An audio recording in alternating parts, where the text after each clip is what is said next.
জানে অসমবাসীও জানে এই হাছিলা বিল অঞ্চলত মাত্ৰ দুদিনৰ নোটিছ দি মানুহখিনিক যি ধৰণে উচ্ছেদ কৰা হ'ল আমাৰ যিখিনি বৈধ ভাৰতীয় নাগৰিক এই ভাৰতীয় নাগৰিকখিনিক উচ্ছেদ কৰাৰ ফলত কোনো ধৰণৰ তেওঁলোকৰ মানৱ অধিকাৰৰ কথা চিন্তা নকৰিলে চৰকাৰ প্ৰশাসনে কোনো ধৰণৰ তেওঁলোকৰ কথা নুশুনিলে তাৰপিছত দুটা দিনৰ ভিতৰত নোটিছ দি তেওঁলোকক উচ্ছেদ কৰি এটা অবৰ্ণনীয় পৰিৱেশৰ সৃষ্টি কৰিছে।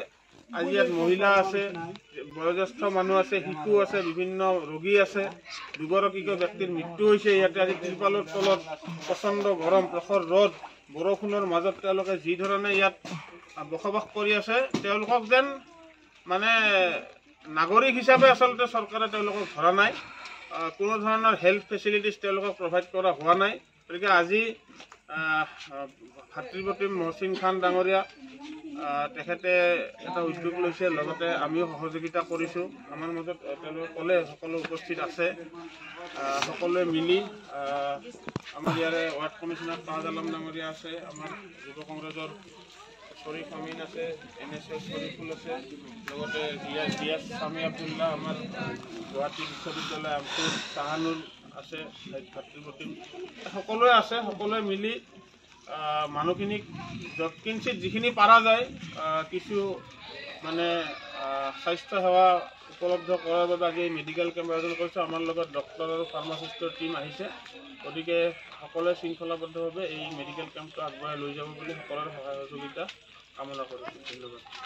হাছিলা বিলত যি উচ্ছেদ হৈছিলে ইয়াত প্ৰায় 1200 লোক এই উচ্ছেদৰ বলি হৈছে আমি জানো, আৰু বিগত সময়ত বহুদিন ধৰি এই উচ্ছেদৰ পিছত তেওঁলোকে ইয়াত জুপুৰি পাতি এনেকৈ তিৰপাল পাতি পেলাই আমাৰ কেইবাটাও কেম্প পাতি আছে, আৰু উৎকট গৰম আছিলে।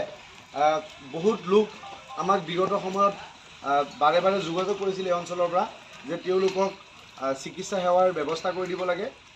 বিগত সময়ত কেইবাগৰাকী ব্যক্তিয়েও এই কামৰ প্ৰচেষ্টা লৈছিলে, আৰু আমি আজি গুৱাহাটীৰ পৰা মই আমাৰ গৱেষিকা ছাত্ৰী চাহানাজ, আমাৰ চাহানুৰ আলম আমচুৰ দেও গুৱাহাটী বিশ্ববিদ্যালয়ৰ সভাপতি, আমাৰ মহিদুল, আমাৰ উদীয়মান যুৱ নেতা ইয়াৰ স্থানীয় ৰাকেশ চক্ৰৱৰ্তী ডাঙৰীয়া, আমাৰ তাজউদ্দিন ভাই, আমাৰ শ্বৰীফ আমিন, গোৱালপাৰাৰ শ্বৰীফুল, গোৱালপাৰাৰ কলেজৰ সাধাৰণ সম্পাদক ছাত্ৰ সভাপতি স্বামী আব্দুল্লাহ, আৰু কেইবাজনো আমাৰ লগত প্ৰায় 10জনীয়া ডক্টৰৰ এটা সজাতি দল, আমাৰ লগত ফাৰ্মাচিষ্টো আহিছে।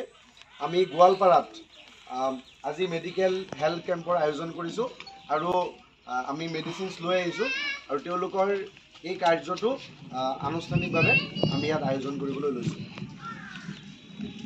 আৰু ইয়াতে সকলোৰে সহায় সহযোগিতা কামনা কৰিলোঁ, আৰু নিয়াৰিকৈ চলাই দিম বুলি আশা ৰাখিম।